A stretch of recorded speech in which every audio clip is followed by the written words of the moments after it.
자, 그러면 이제 우리가 보칙 파트 보도록 하겠습니다. 자, 우리 교재 84페이지입니다. 여기서 이제 보칙이란 말은 이제 추가적인 내용이란 얘기인데 업무 위탁이 먼저 나오는데 업무 위탁은 그렇게 출제될 내용이 아닙니다. 그냥 앞에서 우리가 시험 업무와 이제 그 다음에 교육 업무가 있는데 조금 이따 배울 거예요. 교육은 거기에 있는 내용이 있어요. 이건 시험에 나오는 건 아니니까 그냥 가볍게 이제 정리하는데 이것만 좀 체크하세요. 우리가 이제 위탁 업무가 교육 업무가 있고, 자, 위탁 업무는 크게 이제 교육 업무가 있고요. 그 다음에 시험 시행 업무가 있잖아요. 그럼 시험 시행 업무를 우리가 앞에서 배웠어요. 협회나 공기업 준정 위탁받을 수 있는데, 여기 대학은 안 들어갑니다. 그런데 교육 업무에는 여기 대학이 들어가요. 이것만 좀 구분하시면 됩니다. 자, 간단해요. 대학은 교육기관이니까 교육 업무 위탁받을 수 있다. 이러면 됩니다. 그런데 시험 업무를 특정 대학교에만 맡기면 어떨까요? 형평성에 어긋나겠죠? 자, 그러니까 안 돼요. 그래서 그렇게 하지 않고, 자, 이거는 맡긴다. 자, 이것만 좀 체크하시고, 자, 나머지는 크게 안 보셔도 됩니다. 그럼 이제 여기서 이제 두 파트, 우리가 이제 포상금하고 교육, 이것만 잘 보시면 돼요. 자, 먼저 포상금입니다. 자, 포상금은 한 문제 반드시 나옵니다. 그러니까 이제 불법으로 영업하는 사람들을 우리가 단속을 해야 되는데, 공무원들이 일일이 하기 어렵잖아요. 인력도 없지, 예산도 없지, 힘들어요. 그러니까 여러분한테 맡긴다는 얘기예요. 그럼 이제 여러분들이 이런 사람 신고 고발하면 단속을 하고 포상금 드리겠다, 이제 이런 얘기인데, 이런 제도가 우리뿐만 아니라 다른 데서 굉장히 많죠. 자, 내용은 간단합니다. 먼저 신고 고발을 어디다 해야 됩니까? 등록 관청해도 되고 수사기관 해도 되고, 그 다음에 부동산 거래질서 교란행 신고센터 있죠. 그러니까 이런 교란행위 같은 경우는 이제 여기다 해도 된다는 얘기인데, 수사기관이 어디냐면 우리 경찰 이런 데 있죠. 검찰. 왜 그러냐? 이 대상자들이 다 형벌 대상자들. 그러니까 형벌 대상자들이기 때문에 수사기관에 해도 됩니다. 자, 근데 여기서 중요한 거, 포상금 지급은 그럼 어디서 해요? 자, 등록 관청. 그러니까 신고는 골고루 여기저기 할 수 있는데 포상금은 등록 관청에서만 줍니다. 그 다음 대상자. 이제 시험은 이게 나오죠, 이게. 자, 이걸 여러분들이 잘 보셔야 됩니다. 자, 중개사무소 등록하지 않고 중개해버렸다. 한마디로 누구예요? 무등록업자죠. 단속을 해야 되고. 그 다음 거짓, 부정한 방법으로 등록한 사람도 단속해야 되겠죠. 그 다음 등록증이나 자격증 가지고 장난치는 사람. 즉 양도 대여하거나 또 양수 대여 받은 사람 둘 다 답니다. 자, 이렇게 증 가지고 장난치는 사람들도 되고요.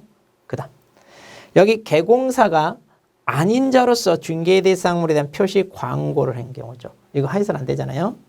그리고 이제 거래질서 교란행위 한 사람 다 들어갑니다. 자, 그래서 순서대로 이렇게 외우시면 돼. 무부증광교 이렇게. 자, 무부증광교 이렇게. 자, 특히 여기 조심하세요.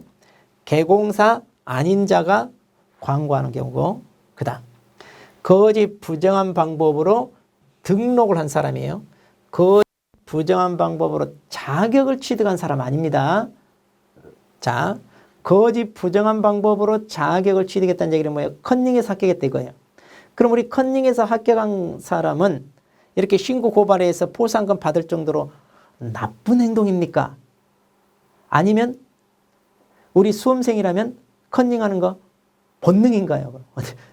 본능이다. 그러니까 컨닝은 수험생의 본능이지 내가 본능에 따라 컨닝용했다고 신고해서 포상금 받고 처벌하겠다? 아니에요.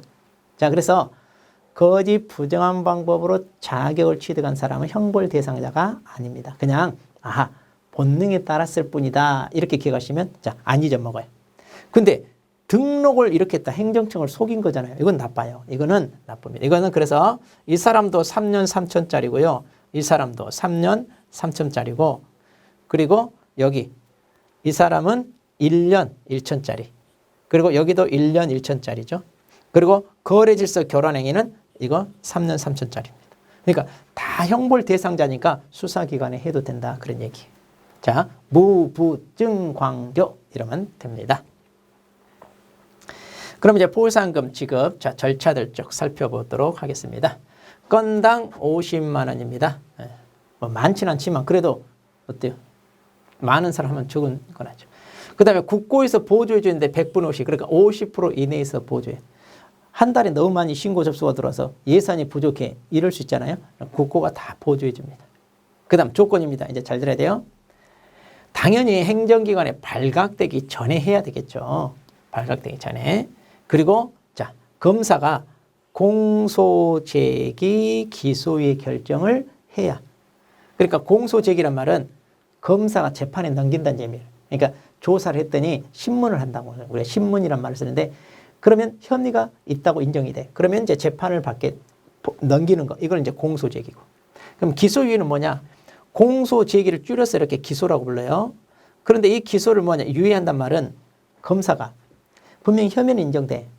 그런데 재판에 넘기지 않고 그냥 봐주는 거예요. 일종의 훈방 조치하듯이. 그러니까 이제 자기 아들이 자격을 땄는데 아버지가 자격 좀 빌려줘 그랬는데 빌려줬어. 아버지가 달라고 하는데 그거 안 주겠어요. 그럼 이거 크게 막 죄질이 나빠서 꼭 처벌해야 되느냐? 그 정도는 아니야. 자, 다음부터 하지 마세요. 이렇게 해서 이제 그냥 검사 선에서 풀어주는 걸 기소유예. 그런데 혐의는 인정되잖아요. 그러니까 신고 고발한 사람 포상금 줘야 돼. 자, 이렇게 혐의가 인정돼야 됩니다. 그랬을 때 주는데 여기서 조심할 거. 그럼 공소 제기를 했어요. 자, 재판을 받습니다. 그럼 재판 결과 유죄 판결 나올 수도 있고요. 무죄 판결 나올 수도 있잖아요. 그럼 유죄야 당연히 주겠지만 무죄는요? 줘야 안 줘요? 네, 줍니다. 이거 조심하세요. 공소 제기만 해도 포상금을 줍니다. 그러니까 재판 결과가 유죄냐 무죄냐 상관은 없습니다. 왜냐하면 이게 재판 결과가 나오려면 한참 걸려요. 그러니까 그냥 공소 제기만 해도 준다는 거. 기소유예 주는데 또 기소 중지라는 말이 있어요. 기소 중지는 안 줍니다. 어떤 경우냐면 이 범죄자가 동남아로 튀었어요. 지금 못 잡아. 그러니까 이런 경우 또는 뭐 실종됐다든가 자, 이런 경우는 안 줍니다. 이럴 때는 이제 기소 중지합니다. 기소 중지. 자, 기소 유예까지가 줍니다. 자, 그럼 이제 지급 절차를 보겠습니다. 자, 등록 관청은요. 그러니까 이제 우리가 등록 관청 찾아갑니다. 그럼 이제 등록 관청이 검사 처분 내용을 조회합니다. 그러니까 공소제기 기소유예 했나 확인해요. 그렇게 해서 이제 확인이 되면 이제 결정을 합니다. 그러면 그 결정일로부터 1개월 이내에 줍니다. 자, 여기 잘 보세요. 신청한 날이 아니라 결정한 날로부터 1개월 이내에 줍니다. 그 다음 수인이 신고 고발한 경우죠. 하나의 사건에 대해 2명 이상이 공동으로 했네. 자, A와 B가 공동으로 자 이렇게 시를 했어요. 그럼 건수는 한 건이잖아요. 그럼 한 건이니까 이 50만 원을 어떻게 한다는 얘기냐? 균등. 그러니까 분바이 한다. 그런데 배분 방법에 대해 미리 합의해 왔다 그러면 그 합의된 대로 준다. 내가 30만 원, 이 사람 20만 원 이렇게 갖기로 했어요. 왜? 내가 더 주도적인 역할을 했어요. 그러면 30, 20 이렇게 나눠주겠다. 그러니까 미리 합의해 와서 싸우지 말고 그 말이. 이번에는요. 하나의 사건에 2건 이상의 접수가 됐어요. 자, A와 B가 C라는 사람을 각각 이렇게 신고했네. 그러면 이렇게 2건이 접수된 거예요. 그런데 지금 사건 하나잖아요. 그럼 이 50만 원 어떻게 한다는 얘기냐? 이때는 최초 먼저 한 사람한테 줍니다. 자, 먼저 한 사람. 자, 공동이니까 분바이 한다. 따로따로 했으면 먼저 한 사람 준다. 그렇게 구분하시면 돼요. 자, 간단합니다. 그 다음에 이제 교육입니다. 자, 교육도 반드시 한 문제 나옵니다. 자, 교육은요, 크게 실무교육, 그 다음에 직무교육, 이렇게 연수교육이 있습니다. 여러분이 비교해서 이제 정리를 할 필요가 있는데요. 자, 일단 여기 보세요. 실시계는 누구냐면 다 교육은 누구냐면 시도의사입니다. 자, 여기도 이제 시도의사이고. 단, 직무교육만 등록 관청도 들어간다는 거 아셔야 돼. 다 시도의사인데. 그래서 여기 보시면 국장은 바로 이렇게 시도지사가 실시하는 실무, 직무, 연수교육, 전국적인 균형 유지를 위하여 필요하다고 인정하면 지침을 마련해 시행할 수 있다. 그러니까 시도지사가 하다 보니까 시도별로 차이가 있을 수 있잖아요. 그래서 형평성이 조금 안 맞을 수 있어. 그럼 이제 국장이 나서서 할 수 있다. 이제 그런 얘기예요. 뭐 중요한 지문 아니고 이제 이 도표를 잘 여러분이 보셔야 됩니다. 자, 이 도표 반드시 자, 한 문제 나옵니다.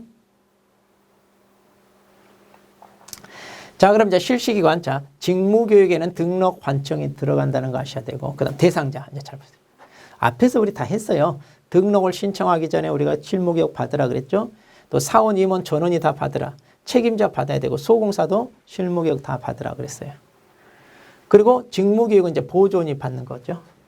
그 다음에 연수교육은요, 실무교육을 받고 중개업에 종사하는 사람 중에 개공사와 소공사만.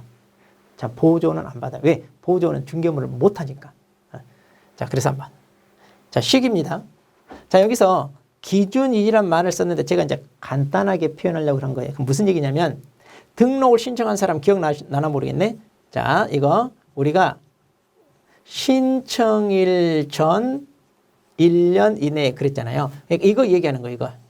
여기서 기준이란 말은 등록을 신청한 사람은 신청일 전. 그러니까 법인의 사원, 임원, 여기는 신청일 전 이렇게. 분사무소 책임자는 분사무소 설치 신고일 전. 설치 신고일 전 1년 이내. 소공사 같으면 뭐라고 그랬어요, 우리가? 고용 신고일 전. 고용 신고일 전 1년 이렇게 돼 있어요. 앞에서 한번 기억날 거예요. 이 기준이란 말은 그 말이에요. 다 뭐뭐 하기 전 1년. 보조원도요? 뭐예요? 기준이란 말은 보조원도 고용신고잖아요. 그러니까 보조원도 고용신고일 전 1년 이내 이렇게. 그리고 이제 연수교육은요. 2년마다 계속 반복해서 받습니다. 2년마다 계속 반복. 그 다음에 면제인데 자, 1년 이내에 재등록하거나 1년 이내에 고용신고한단 말은 무슨 얘기냐. 자, 이렇게. 우리가 이제 이렇게 중개업을 하다가 폐업을 했어요. 사정이 생겨서 그만뒀어요. 그리고 이제 쉬다가 다른 거 해야 되는데 그냥 중개업 다시 할까? 그래서 다시 중개업을 등록합니다. 그런데 이 쉬는 시간이 1년이 안 지났잖아요. 1년이 안 지났으면 면제해 준다는 얘기예요. 왜냐면 오랫동안 중개업 하다가 잠깐 얼마 안 됐어. 감각이 사라지지 않았잖아요. 이럴 때는 면제해줘요. 그런데 이 폐업 기간이 1년이 지났다면 그때는 다시 받아야 돼. 똑같아요. 다 이런 교육은 다 1년이 안 지났으면 면제된다 이러면 돼요. 다. 그렇게 하시면 되고요. 여기도 마찬가지입니다. 그리고 이제 연수교육은 이제 2년마다 받아야 되는데 뭔가 사정이 있어서 다시 말해 몸이 아파 입원했다든가 그러면 교육 장소 못 가잖아요. 자, 그런 경우는 된다는 얘기죠. 자, 그 다음. 자, 이제 내용입니다. 실무교육은요, 자, 직무 수행에 필요한 법률 지식, 그리고 이제 부동산 중개, 경영 실무, 직업 윤리 이러잖아요. 자, 연수교육 보세요. 법, 제도 변경상, 그리고 부동산 중개, 경영 실무, 직업 윤리. 그러니까 실무교육과 이 뒷부분은 같아요. 앞부분만 달라요. 자, 실무교육은 직무 수행에 필요한 법률 지식, 그리고 연수교육은 법, 제도 변경상. 이것만 조금 구분하시기 바라고요. 그 다음에 직무교육은요. 직무 수행에 필요한 직업윤리 이것밖에 없어요. 아하, 그러니까 직업윤리는 다 뭐다? 공통이다. 이제 이렇게 볼 수가 있어요. 그러니까 보조원은 중개 업무를 못하니까 뭐 법률 지식이나 법 제도 변경은 배울 필요가 없다. 그런 얘기입니다. 시간, 시험 내기 가장 좋은 게 이거예요. 실무는 28시간에서 32시간. 여기는 3시간에서 4시간. 여기는 12시간에서 16시간. 시험 출제하기 가장 좋은 겁니다. 그 다음에 제재. 자, 실무나 직무교육은 제재가 없어요. 왜냐? 등록 신청하기 전에 받아야 돼요. 고용 신고하기 전에 받아야 돼요. 그런데 안 받으면 그냥 거절당할 뿐이에요. 그러니까 여기다 제재를 할 필요 없어. 그냥 거절. 그런데 연수교육은 의무적으로 받아야 되니까 이거 안 받으면 500만 원 이하 과태료. 이거 아셔야 돼요. 500만 원. 그 다음 연수교육은 아까 2년마다 계속 받아야 돼. 그러니까 연수교육은요. 교육 받을 때가 되면 알려줘야 돼. 자, 그래서 연수교육 받 2년이 되게 여기 언제까지? 2개월 전까지 일시장소 내용을 대상자에게 통지합니다. 자, 그래서 연수교육은 2개월 전까지입니다.